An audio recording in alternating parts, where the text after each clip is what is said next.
बिस्मिल्लाहिर्रहमानिर्रहीम। Lesson number 013 के साथ अरसलान अकबर आपके सामने है। पिछले लेसन में हमने काफ़ी जो डिस्कस चीज़ें की हैं वो आपको शायद थोड़ा सा बर्डन में लगी हों, तो आज जो है वो उसके साथ साथ जो आपको थोड़ी सी ज़्यादा डोज मिली, तो मैं ये चाहता था कि जो लेसन नंबर 013 है ये थोड़ा सा लाइट हो। तो इसमें जो है मैं आपके साथ सिर्फ़ और सिर्फ कुछ वोकेबलरी है जो वो यूज़ करूँगा, और जो है क्या यूज़ करेंगे, हम एक डायलॉग है, उसके बाद हम जो इस लेक्चर को ख़त्म करेंगे ताकि आपकी पिछली जो प्रैक्टिस है वो ख़राब ना हो और ये जो लेसन है ये भी आपका साथ चलता रहे। हमने इस लेसन में कुछ चीज़ें ऐसी हैं जो हमने पीछे जो है वो लेसन में हम पढ़ चुके हैं गाहे बगाहे, तो वो आप ऐसे ही समझें कि जो आज का जो लेक्चर है वो सिर्फ आपका रिपीट पे ही है। आपका बस आप एक फॉर्मेलिटी के तौर पर आपका जो आज का लेक्चर है वो आप ले रहे हैं, तो ताकि जो है आपकी क्लास है वो किसी भी हवाले से डिस्टर्ब ना हो। वोकैबुलरी हमारे पास आ जाती है जी। एक हमने पढ़ा था,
ये मेरे पास वोकैबुलरी है कुछ यहाँ पर जो है इसे हम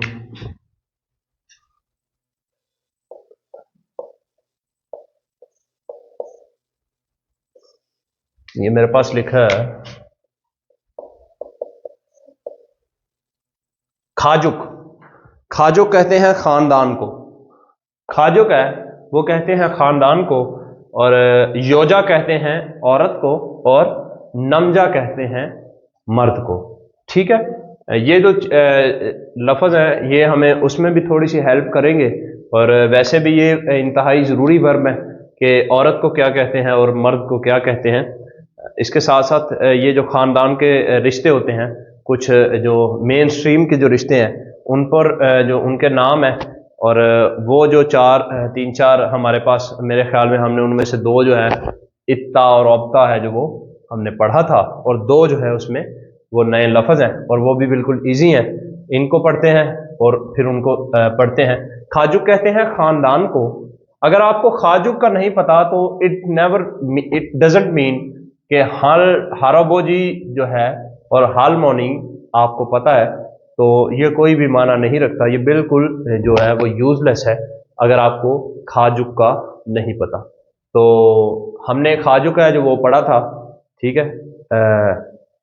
खाजुक साजिन हमने पढ़ा था कि ख़ानदान की जो तस्वीर है उसको कहते हैं खाजुक साजिन। आपने पढ़ा है, शायद आपको याद है कि वो जिसमें वो पूछता है खरिंदे छेगे छेगे चौगे मोयो, तो वो कहता है खाजुक साजिनी ये हो। ठीक है, तो वो एक मुकालमे मैंने आपको पढ़ाया था। जब आपको मुकालमा याद नहीं होगा तो उसमें फिर आपकी जो प्रैक्टिस है वो इतनी अच्छी नहीं होगी।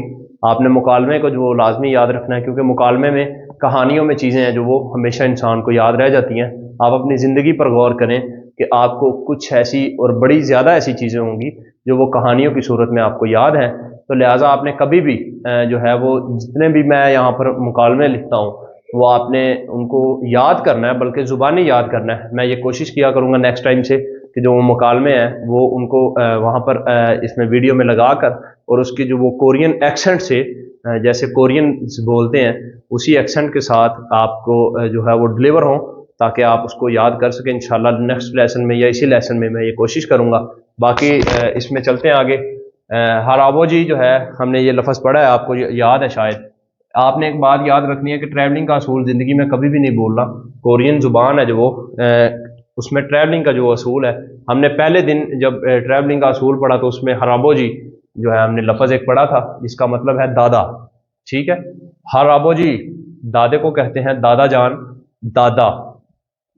ग्रैंडफादर हालमोनी, हालमोनी कहते हैं दादी को। ठीक है, एक उसके बाद ओबो जी जो है वो अब्बू को कहते हैं। ये उर्दू की जो उसमें एक्सेंट से उर्दू की जो प्रोनाउंसिएशन है उसी के साथ जो है ये लफ्ज़ है। ओबो जी अब्बू को कहते हैं और ओमोनी जो है वो अम्मी को कहते हैं। अब ये देखें यहाँ पर जो है ओबो जी जो है वो यहाँ पर सिर्फ आया है, तो आपको ये याद करने में बिल्कुल मुश्किल नहीं होगी। ठीक है, क्यों? क्योंकि हर है जो वो नुमाइंदगी कर रहा है किसकी? दादा होने की। अब्बू का भी अब्बू होने की नुमाइंदगी कर रहा है, किसी का वालिद होने की नुमाइंदगी कर रहा है, बड़ा होने की नुमाइंदगी कर रहा है। हर जो है वो उसकी नुमाइंदगी कर रहा है इस लफ्ज़ में। ठीक है, हर आबो जी अगर लगाएंगे तो ये दादा की नुमाइंदगी करेगा, और हर के आगे अगर मौनी लगाएंगे तो ये दादी की नुमाइंदगी करेगा, ग्रैंड मदर की जो नुमाइंदगी करेगा। ठीक है, उसके बाद एक जब लड़का किसी को बोलता है, मिसाल के तौर पे मैं लड़का हूं, अगर मेरा बड़ा भाई है तो मैं उसे बोलूंगा ह्योंग, ह्योंग। ठीक है, ह्योंग, ये देखें ह्योंग है जो बड़ा भाई को कहते हैं। ठीक है, इसको आपने याद रखना है। और इसमें थोड़ा सा कोरियन लैंग्वेज है, इसमें थोड़ा सा जो है वो है कि बड़ा भाई है जो अगर लड़का बोले तो उसको बड़े भाई को ह्योंग बोलेगा, और बड़ी बहन को वो बोलेगा नूना।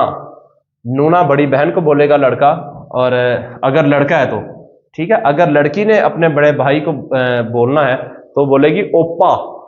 ओप्पा अपने बड़े भाई को लड़की कहेगी, और लड़की अगर अपनी बड़ी बहन को कहेगी तो उसे कहेगी ओन्नी, ओन्नी, ओन्नी। ठीक है, इसी के साथ आगे जो है वो कोई इतना डिफरेंस नहीं है चीज़ों का, वो मैं आपको बताता हूँ।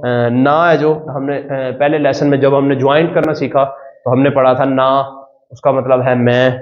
ठीक है, फुइन कहते हैं वाइफ को, फुइन वाइफ बीवी। नामफ्योन कहते हैं शोहर को। ठीक है, आदिल कहते हैं बेटे को। ठीक है, और ताल कहते हैं बेटी को, ताल बेटी को। और योदोंग सिंह, योदोंग सिंह कहते हैं छोटी बहन को। अब ये देखें यहां से उसने क्या उठाया, यो उठाया और नम उठाया। नम से उसने लिया मर्द और इससे लिया औरत। ये देखें योजा और नमजा, औरत से उसने यो उठाया और मर्द से उसने नम उठाया। तो दोंग सिंह है जो वो बहन की या भाई की नुमाइंदगी कर रहा था। ठीक है, अपना ये देखें। ठीक है, यो दोंग सिंह कहते हैं छोटी बहन को, और नम दोंग सिंह कहते हैं छोटे भाई को। ठीक है, आगे ये चार चीजें इसके वोकैबुलरी के। इत्ता जो है उसको कहते हैं मौजूद होना, टू हैव, और ओप्ता है जो वो उसको कहेंगे मौजूद नहीं है, टू नॉट हैव। ठीक है, ऐसे ही मनता जो है इसको कहेंगे बहुत ज्यादा होना, और सलदा मीन्स रहना। ठीक है, इसको आपने याद करना है। और इत्ता आपको मैं एक बात बता दूं इसमें, अब हम जब इसकी दा को ख़त्म करेंगे तो मैं आपको बता दूं, आप कहेंगे कि हमने इत्ता इत्ता याद किया, मौजूद होना है, तो ये इसो यो कहाँ से आया? तो ये जब ख़त्म होगा इत्ता, तो आ या ओ आपको पिछले लेसन में मैंने पढ़ाया था कि आपने इसको याद रखना है, इसको माइंड में रखना है कि जहां पर आ या ओ आएगा तो आपने आयो का इजाफा करना है, और जहां पर ये दो लफ्ज नहीं होंगे, इससे पहले जो है दा से पहले अगर आ या ओ नहीं है तो आपने ओयो का इजाफा करना है, ये वाला ओयो। ठीक है, और ट्रैवलिंग का जो असूल है वो साथ साथ ही चलता रहेगा। अब हम इसको फुल फॉर्म में अगर यहां पर लिखते हैं प्रेजेंट में तो ये क्या बनेगा? मौजूद होना, मौजूद नहीं होना। ठीक है, तो अब इसको हम लिखेंगे इट और यो। ये शी होता है जो, इसको याद रखना है आपने, ये यहां पर ट्रेवल करके आ रहा है तो ये बनेगा इसोयो। इसोयो। आप कहेंगे हमने इत्ता इत्ता पढ़ा, टू हैव इत्ता, टू हैव इत्ता, टू हैव इत्ता, तो ये इसोयो कहां से आया? वो यहां से आया कि जब हम प्रेजेंट में उसको कन्वर्ट करेंगे तो ये इसोयो बन जाएगा, जैसे इस, ठीक है, सौ यो, पढ़ा ऐसे जाएगा और लिखा ऐसे ही जाएगा, जहां पर ये लिखा हुआ है, लेकिन पढ़ा ऐसे जाएगा। रीडिंग का जो वो असूल है वो हमेशा ये लागू होता रहेगा। रीडिंग का जो असूल है वो यहां पर चलता रहेगा। इसोयो इत्ता जो है, आपने इन चीज़ों को सारी याद रखना है। इसकी पिक्चर ले लें, स्क्रीनशॉट लें, इसकी प्रैक्टिस करें। इंशाल्लाह ताला लेसन नंबर 014 में आपके साथ मुलाकात होगी। तब तक के लिए इजाज़त दीजिए। खूब प्रैक्टिस करें और खूब सारी जो है वो मेहनत करके जो है वो इस वीडियो को पर्पज़, इस वीडियो बनाने का जो पर्पज़ है उसको पूरा करने में हमारी जो मदद करें। इस वीडियो को बनाकर यहाँ पर पोस्ट करना और इसको चलाना, इसका मकसद तब मुकम्मल होगा जब आप में से, आप या आप में से कुछ लोग हैं वो जो पढ़कर इसमें से कामयाबी लेंगे। अल्लाह ताला आपको कामयाब करे। खूब प्रैक्टिस करते रहें। इंशाल्लाह लेसन नंबर 014 में आपके साथ मुलाकात होगी। तब तक के लिए अपना ख्याल रखिएगा। अल्लाह हाफिज़।